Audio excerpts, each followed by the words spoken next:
আসসালামু আলাইকুম। ওয়ালাইকুম আসসালাম ম্যাম। সবাই কেমন আছো? আলহামদুলিল্লাহ ম্যাম, ভালো। আলহামদুলিল্লাহ ম্যাম, ভালো আছি। তাহলে আমরা ক্লাসটা শুরু করি না আজকে? জি জি ম্যাম। ম্যাম। আচ্ছা, তাহলে গত ক্লাসে আমাদের পাছে লোকে কিছু বলে এইটার উপরে দেওয়া ছিল, এই কিছু প্রবন্ধ 8-10 বাক্যের লিখতে দেওয়া ছিল। এখন কে কে লিখেছো একটু আমাকে শোনাবা, তারপর আমরা পরের ম্যাডাম ক্লাসে আমি যাব। ম্যাডাম আমি আর কি বড় লিখেছি, 8-10 বাক্যে এটা করতে পারিনি। ও আচ্ছা, তাহলে একটু ঝট করে পড়ো, তাহলে আমরা শুনে দেখে বুঝতে পারি কি না। আগে টপিকসটা পড়ো, তারপরে তুমি ওইটা পড়ো, বিষয়বস্তুটা। শুরু করো। ম্যাডাম, প্রবন্ধটার নাম দিয়েছি লোকভয়। হ্যাঁ, তোমার নাম বলো আগে, তারপরে হলো পড়ো।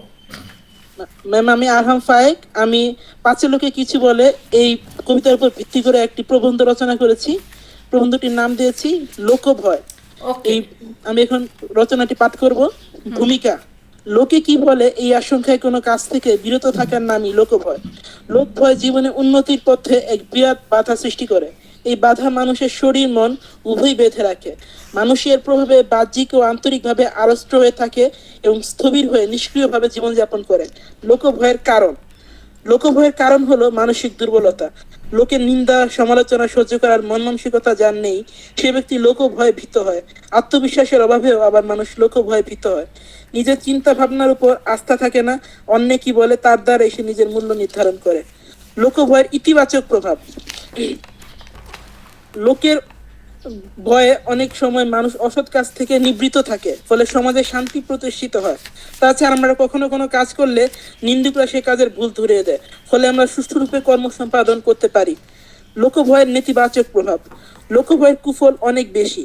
আসলে লোককে ভয় করা মানসিক ব্যাপার। সেজন্য যার লোকের ভয় আছে সে শারীরিক দিক থেকে দুর্বল। এর কারণ মন ও শরীরের মধ্যে নিবিড় সম্পর্ক রয়েছে। কাজে মনের দুর্বলতা থেকে শরীরের দুর্বলতা সৃষ্টি হয়। যার লোকের ভয়ভীতি বেশি, সে যদি কোনো কাজ করতে যায় তবেই সে নিজেকে প্রশ্ন করে বসে, লোকে কি বলবে। এ চিন্তা করে সে তার কাজ থেকে পিছপা হয়। তার কাজ করার ক্ষমতা আছে, কিন্তু সে ওই কাজ করতে সাহস পায় না। তাই তো কবি বলেছেন, করিতেই পারি না কাজ, সদা ভয় সদা লাজ, সংশয় সংকল্প সদা টলে, পাছে লোকে কিছু বলে। অর্থাৎ লোকে কি বলবে এই লজ্জায় সে কোনো কাজ করতে পারে না। যত তার সংকল্প তা অঙ্কুরে বিনষ্ট হয়। লোকের নিন্দা ও প্রশংসা প্রত্যেক মানুষের জীবনে জুটতে পারে, এটাই স্বাভাবিক।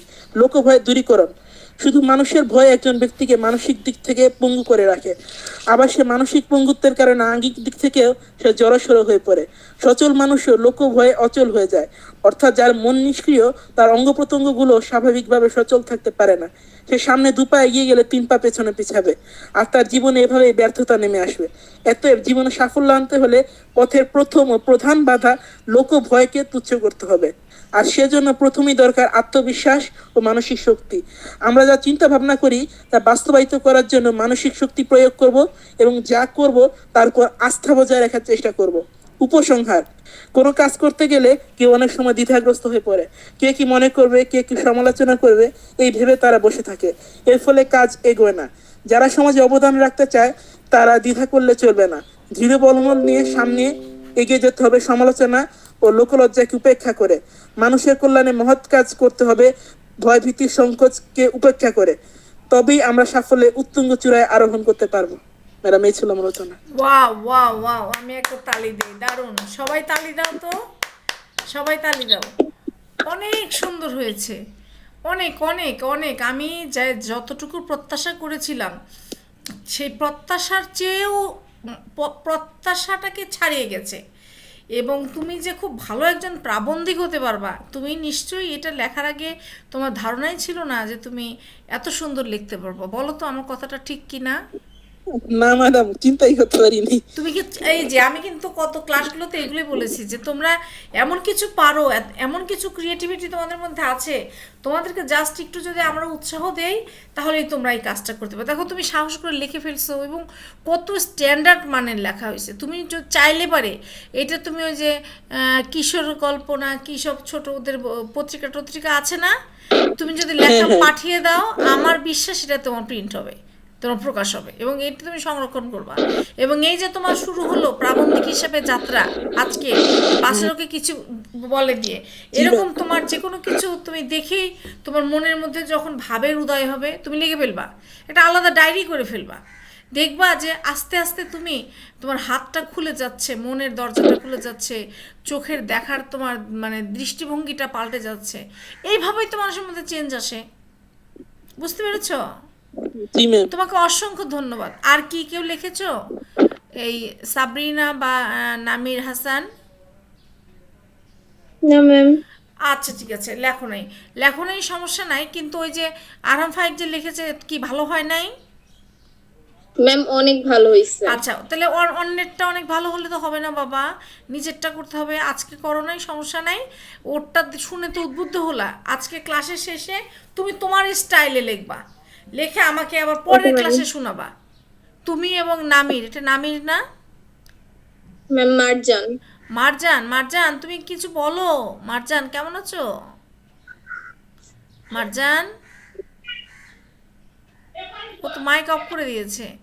যাই হোক, তুমি আর মারজান আমাকে শুনতে পাচ্ছ তো? জি ম্যাম। হ্যাঁ, তাহলে ওই আরাম ফাইক যেভাবে লিখেছে ওই রকমই না, তোমরা তোমাদের স্টাইলে লিখবা। আজকে আমরা চলে যাব নারী কবিতায়, কারণ আমাদের 50-এ কি আমাদের 12টায় ক্লাস শেষ করতে হবে। ম্যাম মাইক প্রবলেম লিখেছো, মেসেজ দিয়েছে, যদিও আমি মেসেজ দিতে নিষেধ করেছি। আচ্ছা ওকে, কোনো সমস্যা নাই। তুমি কি আমাকে শুনতে পাচ্ছ? মেসেজ দিয়ে জানাও, তাইলেই হবে।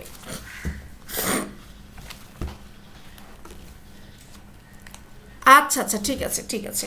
তো তাহলে আমি, দেখো আমি এই কবিতাটা আমরা কেন পড়বো, আমরা নারীটা কেন পড়বো, এই পাঠের উদ্দেশ্যটা আগে আমাদেরকে পড়তে হবে। পাঠের উদ্দেশ্যটাই আমাদের মোটামুটি শিখন ফল মানে অর্জন করা।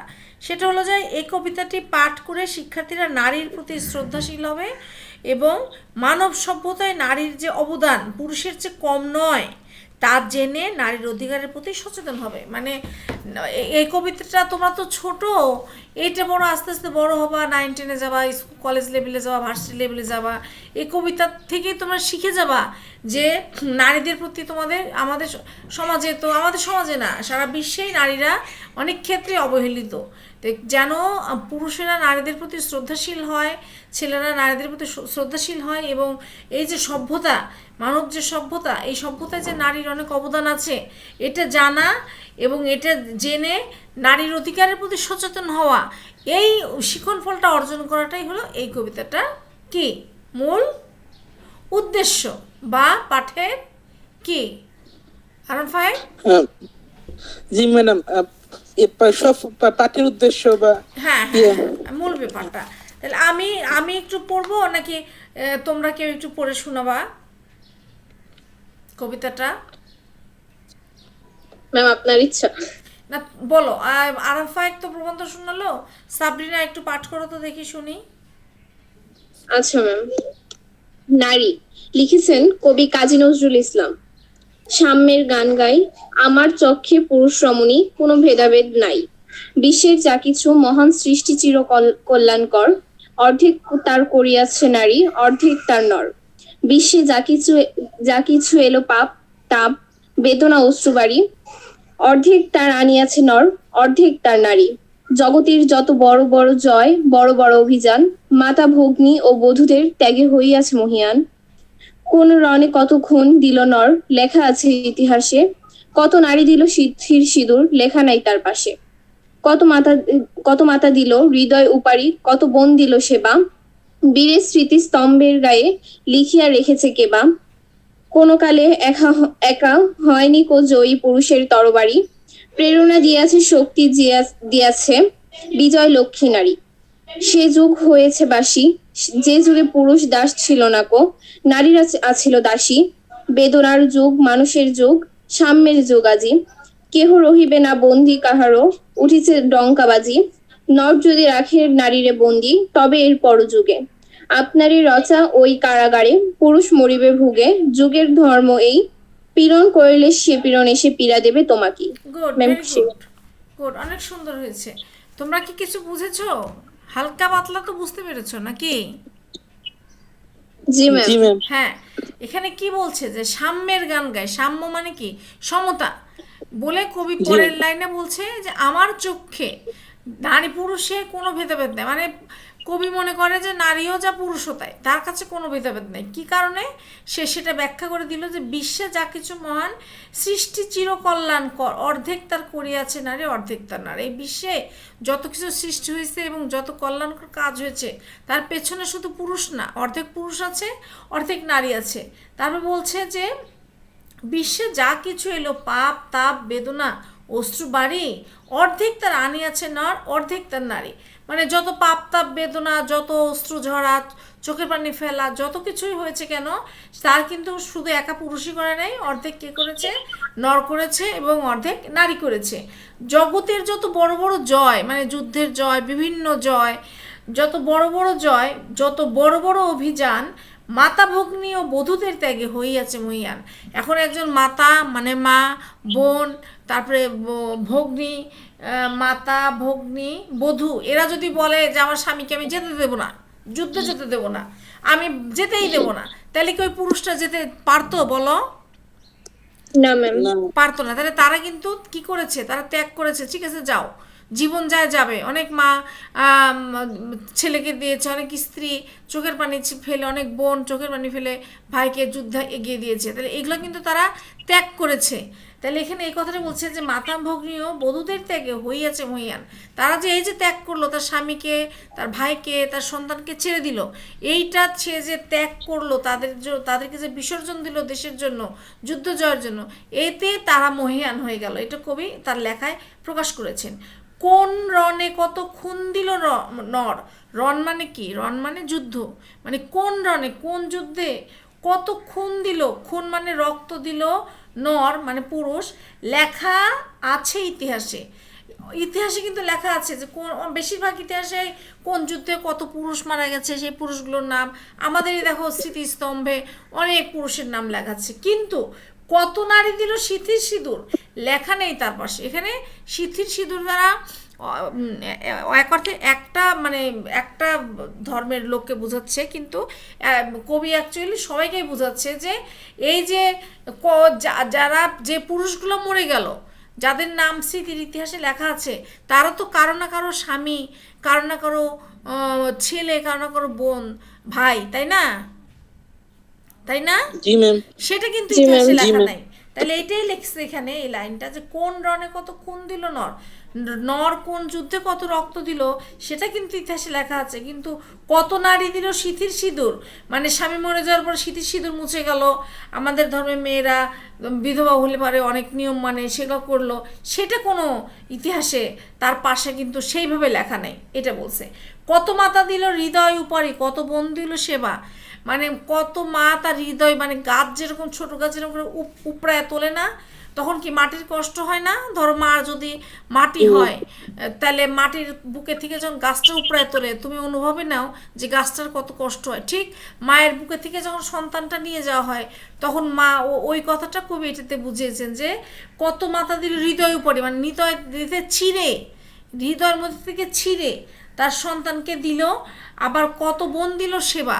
এই যে যুদ্ধে আমরা নিজেরাই জানি, আমাদের যুদ্ধে অনেক মা বোনেরা কিন্তু ওই যে যারা যুদ্ধে আহত হয়েছে তাদেরকে সেবা দিয়েছে, তাই না? এগুলো কিন্তু আমরা পড়েছি, বিভিন্ন বইয়ে পড়েছি না?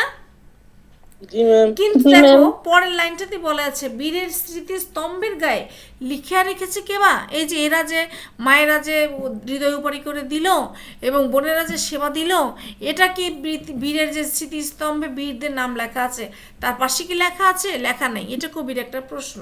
তারপর বলছে কোনো কালে একা হয়নি কো জয়ী পুরুষের তরবারি, প্রেরণা দিয়াছে শক্তি দিয়াছে বিজয় লক্ষ্মী নারী। পুরুষ কিন্তু একা কখনোই জয়ী হয় নাই, কারণ মেয়েটা, একজন মহিলা, একজন নারী তাকে উৎসাহ দিয়েছে, যাও তুমি পারবে, তোমাকে দিয়ে হবে, উৎসাহ দিয়েছে, প্রেরণা দিয়েছে। এই জন্য নারীকে কি বলছে? বিজয় লক্ষ্মী নারী।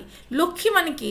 মানে খুব ভালো, লক্ষ্মী অর্থে বোঝায় যে সে সে যদি প্রেরণা না দিত, উৎসাহ না দিত, তার স্বামীকে, তার সন্তানকে, তার ভাইকে যুদ্ধে যাওয়ার ব্যাপারে উৎসাহিত না করতো, তাহলে কি এই জয়গুলো আসতো বলো? না না এই জয়গুলো আসতো না। তাই কবি বলতেছেন যে কোনো কালে একা হয়নি কো জয়ী, পুরুষের এই তরবারিটা যদি কি হতো, যদি প্রেরণা না দিত, শক্তি যদি না দিত কে, বিজয় লক্ষ্মী নারী। এই লক্ষ্মী নারী যদি না ওনাদেরকে প্রেরণা দিত তাহলে তাদের এই জয়টা কোনোদিনও আসতো না। তারপরে দেখো আর একটা প্যারা একটু অন্যভাবে আছে, সে যুগ হয়েছে বাসি।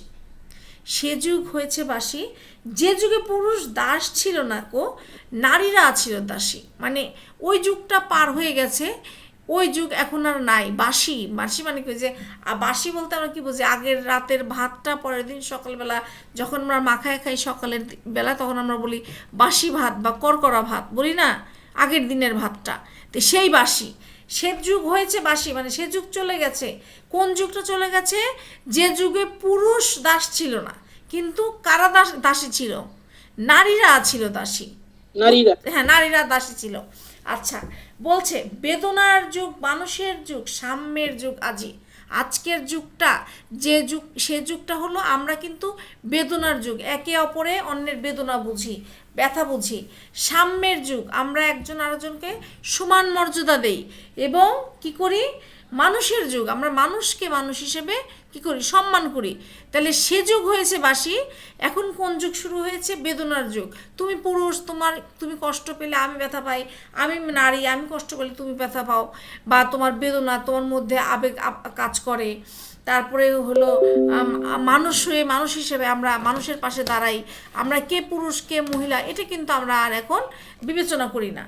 তারপরে আমরা পুরুষ মহিলা সবাই সমান সমান, এটা আমরা কিন্তু ভাবি।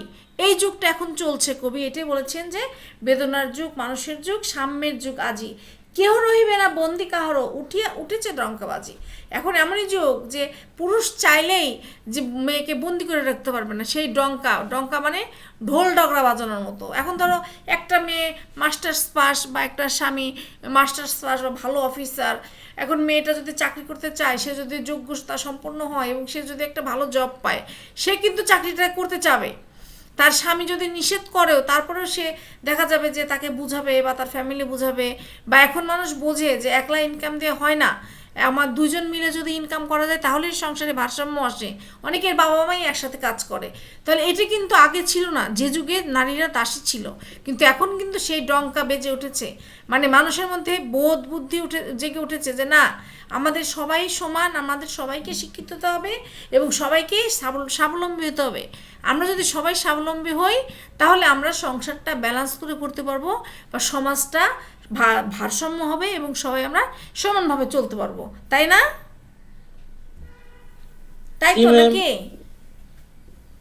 আমি ঠিক বলছি? জি ম্যাম। আচ্ছা আচ্ছা আচ্ছা, তাহলে দেখো তারপরের লাইনে বলছি কি, এখন যদি নর যদি রাখে নারীরে বন্দি, মানে এরপরেও যদি মানে এই যে ডঙ্কা তো বেজেই উঠেছে, তারপরেও যদি নর যদি রাখে নারীরে বন্দি, নর মানে পুরুষ তো বুঝতেছো, নারী মানে মহিলা এটাও বুঝতেছো, তবে এর পর যুগে এখনো যদি নরেরা নারীকে বন্দি রাখে, তাহলে এর পরে যে যুগ আসবে, যুগ তো প্রতি চেঞ্জ হয়, 12 বছর পর যুগ চেঞ্জ হয় না, বা এখন তো 12 বছর লাগে না, এখন তো ডে বাই ডে দিন চেঞ্জ হচ্ছে, প্রতিদিনে আপডেট হচ্ছে, ভার্সন আপডেট হচ্ছে। আগে 12 বছর পরে এক যুগ বলতো, কিন্তু এখন তো আমাদের মানে 4G 5Gর যুগ, তাই না? তো এখন বলতেছে কবিতা, এই কবিতা তো ধরো অনেক আগের লেখা, তারপর কবি বলছেন কি যে নর যদি রাখে নারীরে বন্দি, তবে এর পর যুগে আপনারই রচা ওই কারাগারে পুরুষ মরিবে ভুগে। মানে আপনারই রচা মানে নিজের রচনা করা, ওই যে নারীরে যে বন্দি করে রাখলো, বন্দি করে রাখার ফলে করবে কি, নারী এক সময় করবে কি, ওই ব্যাটারেই বন্দি করে রাখবে, রেখে ও তখন করবে কি, ওই পুরুষটা ওই ওই কারাগারে বন্দি হয়ে মরবে, ভুগে ভুগে মরবে। এটাই যুগের ধর্ম, বলতেছে যুগের ধর্ম এটাই যুগের ধর্ম। মানে কি, মানে হলো তুমি যদি কাউকে কষ্ট দাও, পরের যুগে সে তোমাকে কষ্ট দেবে, এটাই যুগের ধর্ম। মানে কেউ কাউকে যদি কোনো কারণে কষ্ট দেয়, তাহলে দেখা যাবে যে পরবর্তীতে সেও তার কারো না কারো কাছ থেকে কষ্ট পাবে, এটাই যুগের ধর্ম। তারপর কি বলতেছে, পীড়ন করিলে সে পীড়ন এসে পীড়া দেবে তোমাকে। পীড়ন মানে কি? তুমি যদি কাউকে যন্ত্রণা দাও, জ্বালা দাও, অত্যাচার করো, মানসিক শারীরিক যে অত্যাচারই করো না কেন, যদি তুমি কাউকে পীড়ন দাও, তাহলে সেই পীড়ন একদিন কোনো না কোনোভাবে ঘুরে এসে তোমাকেই পীড়া দিবে, মানে তোমাকেই সে যন্ত্রণাটা ফিরিয়ে দিবে। এটাই যুগের ধর্ম। আমরা কি কবিতাটা বুঝেছি? জি ম্যাম। জি ম্যাম। এবং আমার মনে হয় আজকে আমরা ইন টাইমে ক্লাসটা প্রায় শেষ করতে পেরেছি, তাই না? জি ম্যাম। জি ম্যাম। দেখো সবাই যদি থাকতো তাহলে কতটা মজা হতো। এখন আমি আবার একটু কর্ম অনুশীলনীতে চলে যাই। তোমরা পাঠ পরিচিতি, যেহেতু সময় কম, পাঠ পরিচিতি, কবি পরিচিতি, আনুষঙ্গিক পড়াগুলো, অনুর্বৃত্তিকগুলো পড়ে ফেলো। দেখি তো এটার কর্ম অনুশীলন কি আছে। তোমার পরিচিত জনদের মধ্যে এমন কোনো নারীর জীবন লেখা রচনা করো যার কর্মজগৎ নিয়ে তুমি গর্ব করতে পারো। এটা একটা। আরেকটা আছে, নারী পুরুষের মধ্যে ভেদাভেদের স্বরূপ চিহ্নিত করার জন্য তোমার সহপাঠীদের মধ্যে একটি গবেষণা চালাতে পারো। এর জন্য শিক্ষকের সহযোগিতায় প্রথমেই প্রশ্নমালা তৈরি করতে হবে, যেমন সংসারের সবচেয়ে গুরুত্বপূর্ণ কে? উত্তর হতে পারে নারী অথবা পুরুষ। এটি একটু জটিল, তারপরে যদি পারো করতে তাহলে খুবই ভালো। আর প্রথমটা তো আশা করা যায় সবাই পারবা, তাই না? যে কোনো একটা জি ম্যাম। নারীর জীবন লিখে তুমি গর্ববোধ করতে পারো। সে তোমার মা হতে পারে, সে তোমার প্রতিবেশী দেখা কেউ হতে পারে, সে তোমার একজন শিক্ষক হতে পারে। তাকে নিয়ে তুমি একটা প্রবন্ধ লিখবা, অবশ্যই শর্ট আকারে লিখবা। আমরা পরের ক্লাসে যখন এরপরে আমরা 21-এর গান পড়বো, আগে আমরা নারী কবিতার এই প্রবন্ধ দুইটা শুনে নেব। আমি আশা করবো তোমরা যারা আছো তারা তো করবাই, এবং গ্রুপে সবাই মেসেজে লিখে দিবা যে ম্যাডাম এই ক্লাস রেকর্ড করেছে, তোমরা ক্লাসটা দেখবা এবং এই কর্ম অনুশীলন দুটো দিয়েছে, এই দুটো অনুশীলন করবা। ঠিক আছে? আচ্ছা ম্যাম। তাহলে আজকে আমরা ক্লাস শেষ করে ফেলি, কি বলো? আচ্ছা। আচ্ছা ঠিক আছে, তাহলে তোমরা সবাই ভালো থাকো। লিভ নাও। ম্যাম, আসসালামু আসসালামু আলাইকুম। আলাইকুম। আল্লাহ হাফেজ।